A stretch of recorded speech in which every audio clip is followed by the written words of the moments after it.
কোরআনের রাজ কায়েমের জন্য এই মেসেজটি শহীদ দিলওয়ার হোসেন সাইদি সাহেব, নিজামী সাহেব, তারা আমাদেরকে পথ দেখায় দিয়েছেন। নবী আলাইহিস সালামগণ এই পথ দেখায় দিয়েছেন। আমাদেরকে কোরআনের রাজ কায়েমের জন্য কষ্ট করতে হবে, চেষ্টা করতে হবে। আমাদের সমাজে দুর্গাপুরে নোয়াখালী কিছু মানুষ আছে কয় এত কাবজাবের দরকার নাই, নামাজ কলমা ঠিক আছে, জিকির আজকার আছে, হালাল হারাম মারি, সব কিছু করি, কি দরকার কাবজাবের? কি আবার কয় একামতে দিন, কোরআনের রাজ কায়েম, এটি কি কথা হইল? বলেনি। এরা হলো হাফ মুসলমান।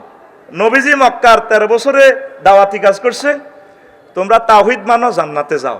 13 বছর। মদিনা তৈয়বা 10 বছর আল্লাহ রসুল সাল্লাল্লাহু আলাইহি সাল্লাম মুক্তিযুদ্ধ বিষয়ক মন্ত্রী ছিলেন। ওনার সাহাবী 554 জন শহীদ হয়েছেন। ওনাদেরকে দাফন করছে। দাফন করতে যায় কোনো পিস্তল উঠাইয়া, এই তরবারি উঠাইয়া বলছিনি, হ্যাঁ বরণ করো, করছে। আল্লাহ রসুল মহব্বত করে তারা কবর দিছে।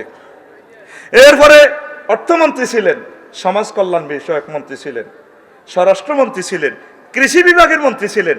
উম্মতের জন্য যাহা যাহা দরকার আল্লাহ রসুল মদিনা তৈয়বা 10 বছর চলে উম্মতকে শিখাই দিয়েছেন।